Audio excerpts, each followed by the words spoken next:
Hey world, it's Thursday, and you are here on Litvak Leadership Live with my special guest, Shari McCutcheon, the founder of Pure Initiative. Hey Shari, how are you today?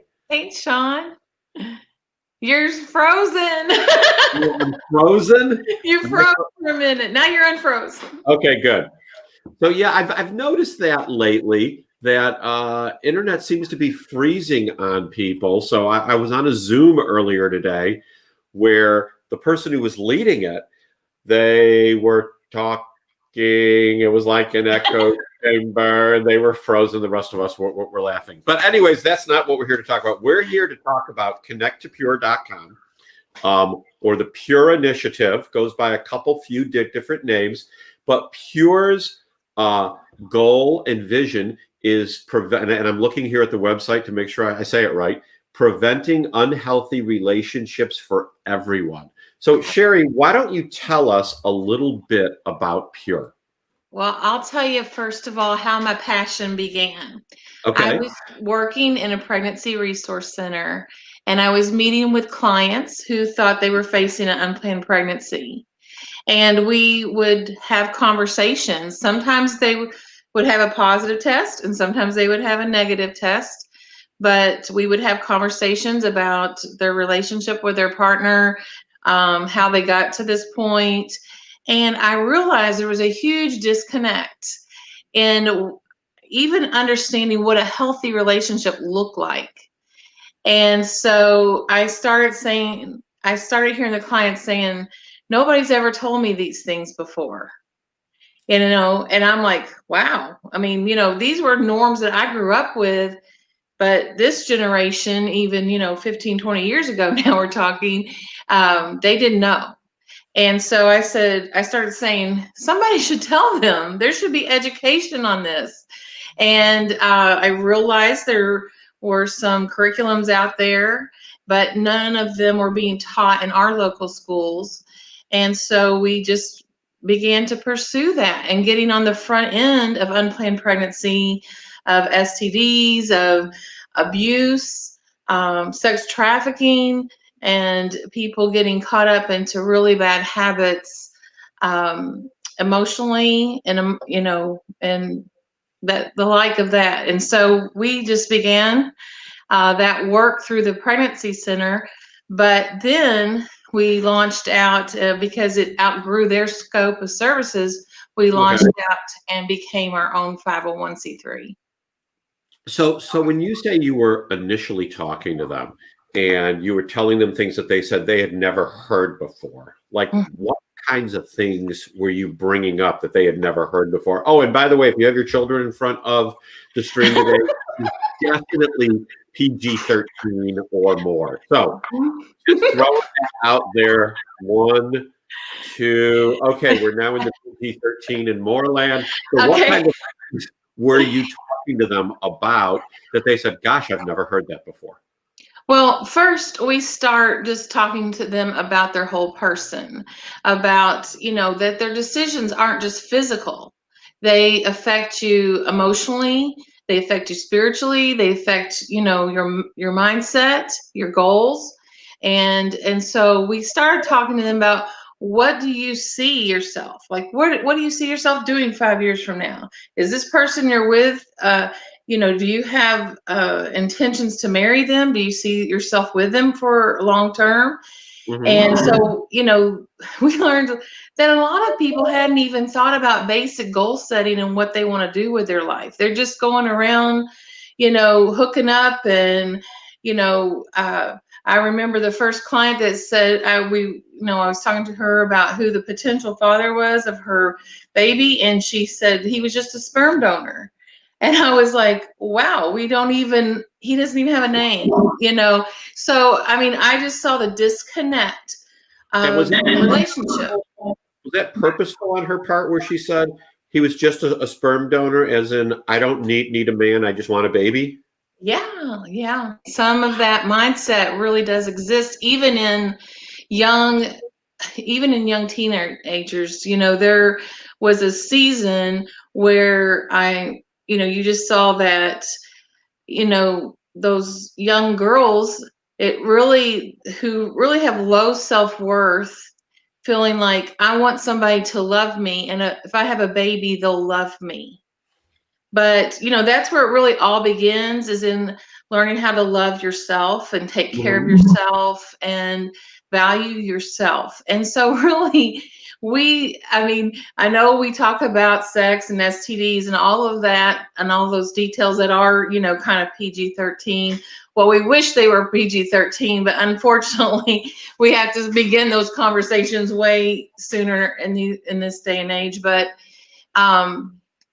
actually, loving yourself and understanding who you are and your whole person is really the core of valuing yourself. And we have, for generations now saying, we do not value human life. Mhm. And so once we said that, we see in our society the devaluing of life. And so our organization is coming back in and saying, you do have value, people have value, and we can value ourselves, then we can value others. So how are you educating? Wow, listen to that feedback. How are you educating them on valuing their own life and the lives of others? Well, first of all, we start with a whole person concept model that we use, and we teach them about who they are and that they are a whole person, and that their decisions, if they make a physical decision, it affects all of them, and as well as what they believe inside of them. So we have a little mirror and we hold it up and we say, when you look in the mirror, what do you see? And they see their eyes or their nose or eyebrows are really popular. And we say, was there more to you than what you see in the mirror? There you go. And the guys, the beards are very popular. I noticed your son has one now too. See, He does. so the fact is that I asked them, well, is there more to you than what you see in the mirror? And they'll say, yeah, my personality. Most of them are really familiar with those emotions, And so they'll say emotions. We'll talk about our second part of us, which is kind of represented in our icon as a triangle, because we have our mental side, our emotional sides, and our will and attitudes. And then I say, now, is there more to you than that? And in all these years I've been teaching since 2012, usually it's like the deer in the headlight look, like, no, what? No. I've had maybe 2 students say, yeah, my spirit, but we don't call it a spirit because we teach in the public school. And Right. so it is really our core being. And in our core being is our deeply held beliefs, our motivations, and how we value and our values. And inside all of us, even though every single one of us is different, and that's to be celebrated, because I think in our society there's this pool that we all have to be alike, and we, of course, we know we're not, and we're not going to be, and we shouldn't be like trying to fit into this mold that somebody else has made for us. We should be celebrating who God made us to be.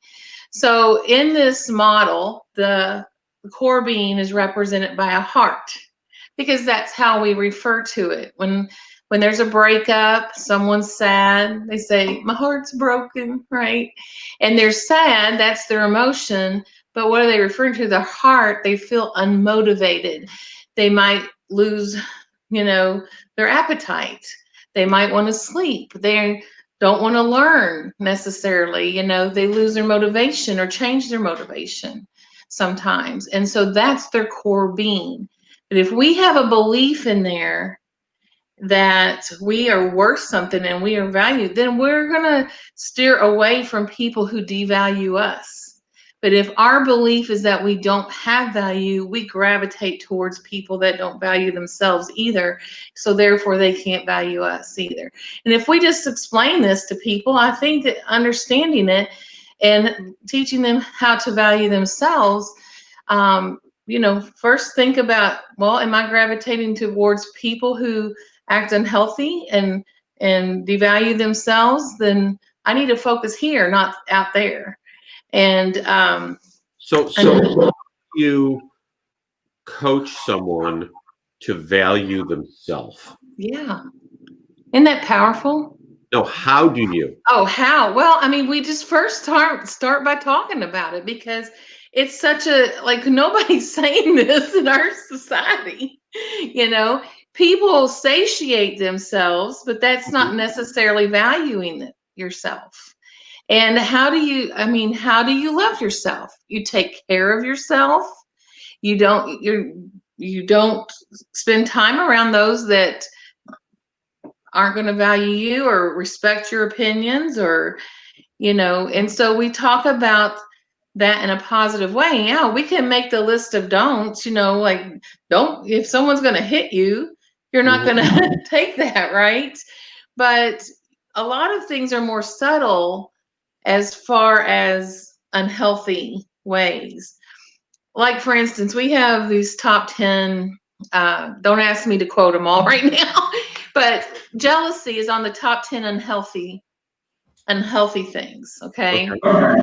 And a lot of the time, students think that's healthy, that someone would be jealous about them or jealous of them, because that means they love me if they get jealous. It's twisted, isn't it? Because what is jealousy rooted in, Sean? If you're Well, jealous, I mean, it's rooted in sin. It's rooted in all kinds of terrible well, things. fear of losing that person. Yeah. And if you have fear of losing that person, then you probably have a lot of insecurities running loose in you. Well, And and you so, look at movies out of Hollywood where jealousy is just promoted that, oh, so and so is jealous. They must really love me because they're yeah, jealous. And exactly. they want to, own me. So, Exactly. so where do you see the, Possessiveness is another one of those top 10. okay.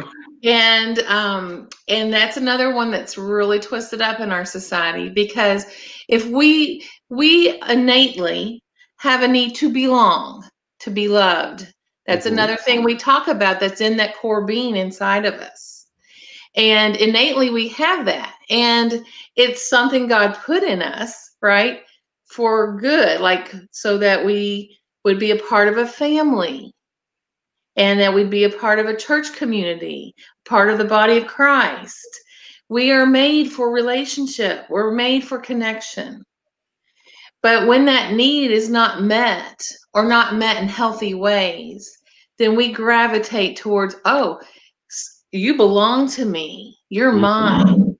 And this possessiveness gets twisted because it's an unhealthy ownership possessiveness instead of a stewardship.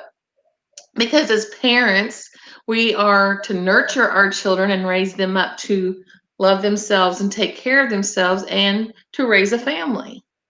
So you told me before we got on the air that you coached and trained and educated 48,000 students In the in, past 8 years. in the past 8 years. So what does the education and encouraging process look like that results in the empowerment that you're wanting to pour into these children? Well, Sean, what we do is we meet the basic health education mandates from the state on sexual health education. We meet those as well as abuse prevention mandates. And so we go into the school in the middle and high schools for 5 days. And we are there 5 days and then we're gone. And Okay. then in our elementary program, we are only there 2 days. And then we have a 1 day puberty talk program.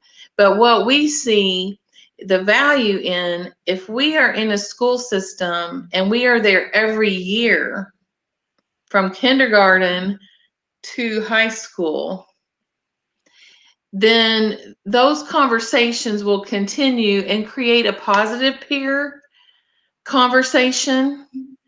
Then we are setting up gates so that, hey, if someone's coming in and telling me someone shouldn't touch me here, someone shouldn't say that, I'm going to gain courage to reach out for help, to Yeah. reach out and tell somebody. We have far too many, and I mean, we're in Southern Indiana. We're in 6 counties over here and 2 in Kentucky. Not totally all saturated in every school system. We kind of touch here and there, but our vision is that we would be able. And let's say we have someone, because we operate solely on volunteers, right? Mhm. And so we have someone that's going in, say it is a youth pastor or some other community leader, then that child is going to say they're coming in as a volunteer, but they're also seeing them at the YMCA, or they're seeing them at the Kroger store, or they're seeing them at church, and they're seeing them out in the community, maybe at ball games, and it creates a real sense of community, and it creates, oh, I could go to that person for help if I So, needed. so let's talk about a sense of community for a minute, because that's not only important to adults, but it's also important to the school-aged children that you're dealing with to help them grow up healthy, soundly, and rationally. How do you get them to understand that your circle of influence, the 5 people you hang out with, you are the average of them? How do you get them to grasp that concept when so many adults don't? Well, there's a scripture that says a threefold cord isn't easily broken. Hmm. And I think we have to have a community where we are saying healthy things at home first, because parents are the best educators of their children. Then we're saying healthy things that line up, at school, and we're saying those same healthy things that line up at church.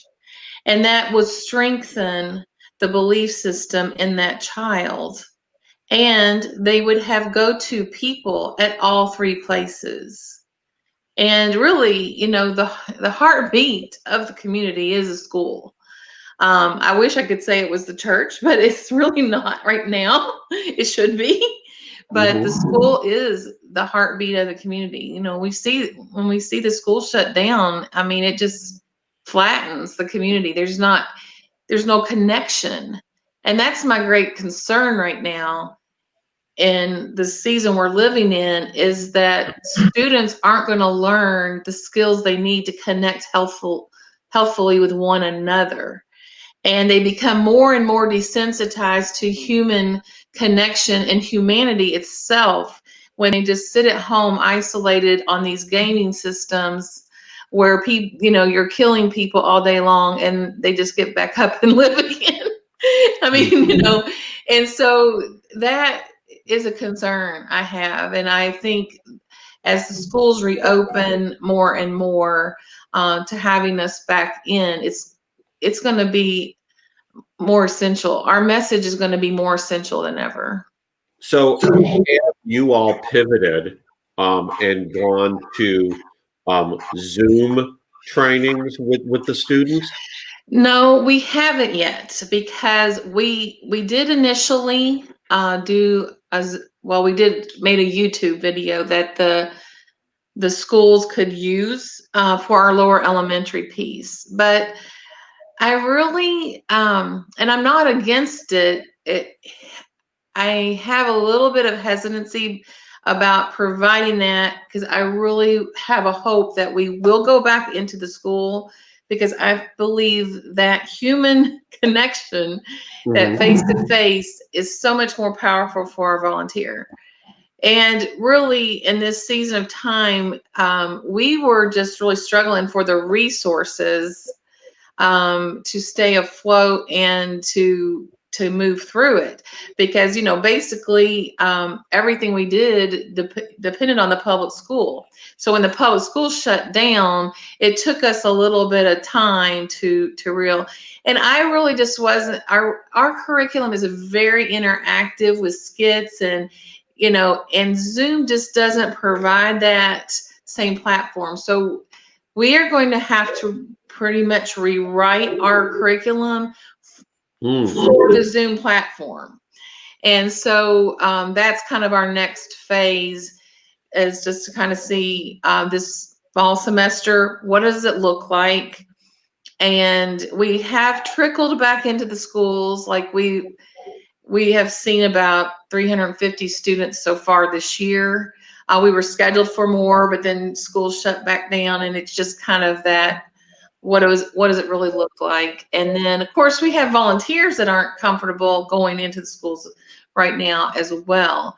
So it just is really kind of a tiptoeing through this season and seeing what it looks like. But we do have on the horizon. Let's rewrite our curriculum for the kind of a Zoom platform, because really with the other platform, we are only limited to how many volunteers we have available to go into school. With something that's on a YouTube video that we could provide, I mean, we're limitless to go not only just schools, but around the world, really. So don't the students still need to have the health credits? And so is it back to the days where, I mean, when I was in school, in high school, the gym teachers taught health, and Oh, yeah. it was a very interesting experience. Well, let me tell you this, just in the school system where my son went, in the state of Indiana, health is provided online already. So they can go in and do online health already and get that credit. Okay. What was missing in that is that interaction with the student.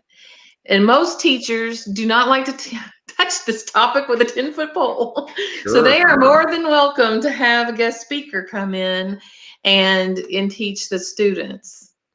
And in fact, the last class that I was in a middle school with 8th graders before, the last day when the shutdown actually happened.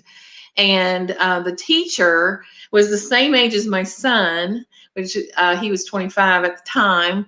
And he was single, and he kept saying, I really wish I'd had this curriculum in high school. He's not that far out of high school. He goes, this is excellent. So I have a young single 25-year-old seeing, and the student, and he kept reiterating things and adding stories of things that happened in college. And it was really, encouraging to me that, someone in that age bracket was embracing what we were saying and really already understanding that they didn't get that and kind of had gone down some trails of unhealthy. And he told me before I left, he said, I am making some changes in my life. So here is a teacher, that is learning from us too, which is exciting. So do you have any kind of statistics as to the various impacts you have made in student lives? Anything, things they've said to you that you've categorized? Well, statistics is very hard to measure on prevention. It's kind of like, well, did you believe this before and did you believe it after? Well, and then the state has some parameters on us of what we can ask and not ask. Sure.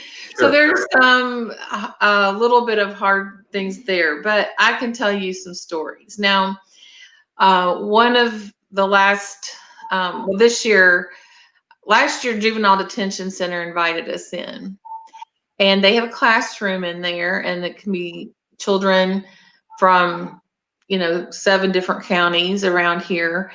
And they'll have anywhere from 5 to 7 to 20 students. And they're not always the same every time. Right. I go in there 5 times each 9 weeks. And so this last 9 weeks, there was a girl in there. She was there 3 times, 3 of the 5 times. And she never said a word the whole time.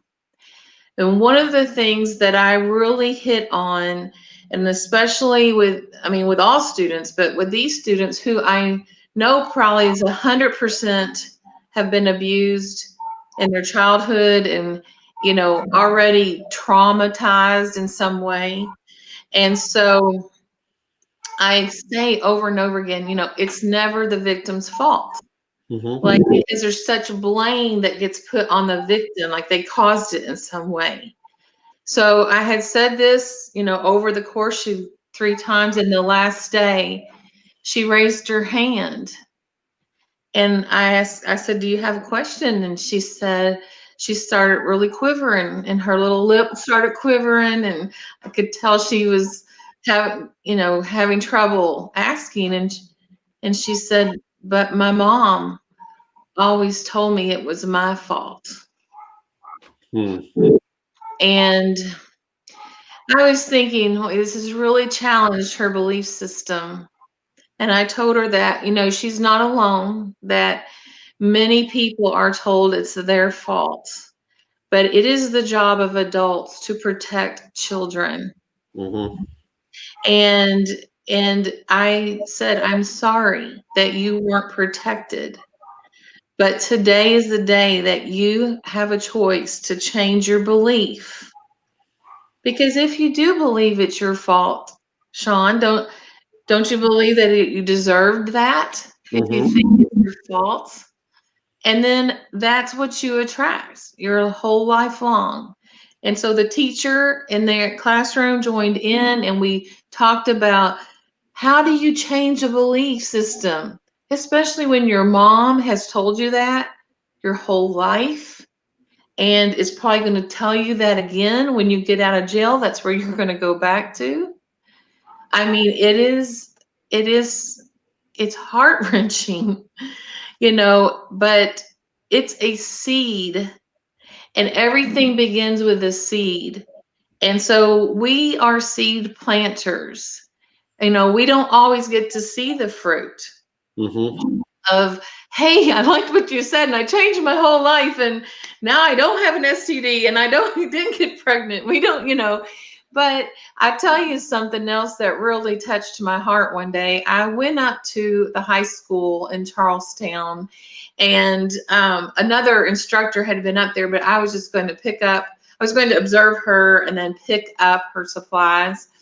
And I was just standing there after class and she was talking to a student and a young man who was a sophomore in high school came up to me and he said, ma'am, Ronnie told us that you run this organization, and I want to let you know that I think every student in America should hear what you all got to say.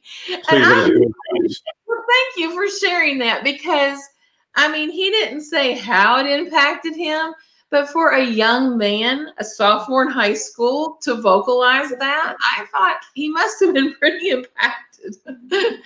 And, and that's the joy of it is our instructors, they have a love and a compassion for these students and it comes out. We're not there trying to tell them what to do. We're just trying to say, this is a healthy path and we hope you choose it.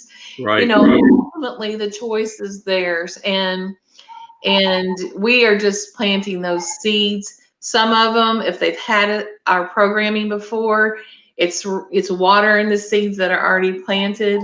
And then we, hope that God brings forth the fruit on those because, we can't make anybody do anything against their will. That's called abuse. Exactly. So shockingly, we've actually gone 29 minutes already. Oh, wow. I know that's a surprise. Everyone's surprised when we get to this point. So as we wind down the show, here is your opportunity to make an impression that people will take with them. Shari, what do you want to tell the viewers and those who watch on replay? What statement or statements or paragraph or whatever do you want to leave people with that'll cause them to think? Well, I would just like to compel you to get involved somehow. If you had something happen to you in your life that is a misfortune, one way to overcome that is to give back, to help someone else avoid that pitfall, if you will, overcome that trauma. And many of our instructors, many people that partner with us, they see that as a way of healing for themselves. And so I would just ask you to get on our website, connect to the number 2 pure.com, and connect with us. And, you know, whether it's partner financially because you can't go in a classroom, or maybe you just want to get together and talk more about what actually we do in the classroom. Maybe you would like to get a group of people together and talk more. I mean, I know we can't get in groups too much, but we could do that through a Zoom and just, plug in with us and help us do what we do. That's awesome. Shari, thank you so much for being my guest on the show today. You have founded a terrific organization that I know my wife and I are behind. We actually contribute to your organization. We believe in the work you are doing, supporting, educating, and empowering youth here in Southern Indiana and in the Louisville area in general. It's a great organization, and you have my endorsement and stamp of approval among my viewers. So that is Litvak Leadership Live for today. We will be back tomorrow with another show, and I hope everyone has a great day and be blessed. Thank you, Shari. Thank you, Sean.